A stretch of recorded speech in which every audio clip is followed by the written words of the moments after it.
बैनूनी गे हिदेसर पहाड़िया चली जे बैनूनी गे हिदेसर पहाड़िया तोरा लान देबौ हमें कर्मा के डरिया लाइन देबौ हमें कर्मा के डरिया लाइन देबौ कर्मा के डरिया लाइन देबौ। डीजे कंचन राज हाजीपुर वैशाली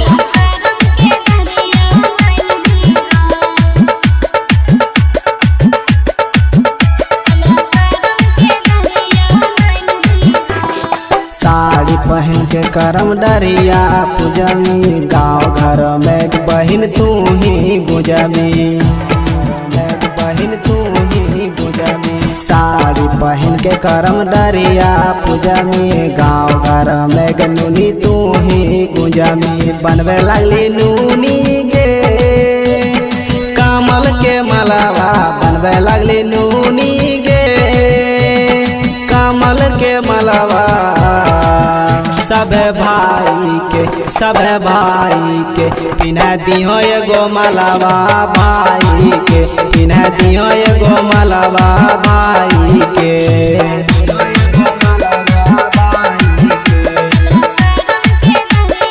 डीजे कंचन राज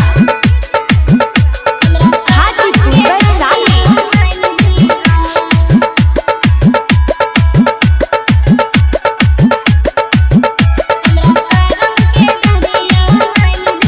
भाई के प्यार खातिर करम हम करलो भाई के खातिर हम दिन रात सहलो भाई के खातिर हम दिन रात सहलो भाई के प्यार खातिर करम हम करलो भाई के खातिर हम दिन रात सहलो कते सुंदर लगता हो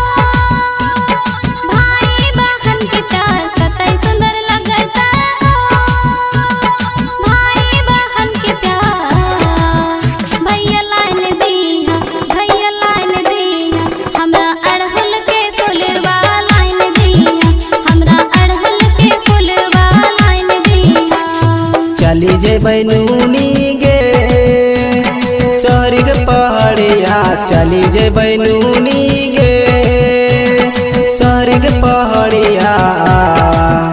तोरा नान देबो तोरा ले अइबौ हमें कर्मा के डरिया ले अइबौ तोरा कर्मा के डरिया नान देबो।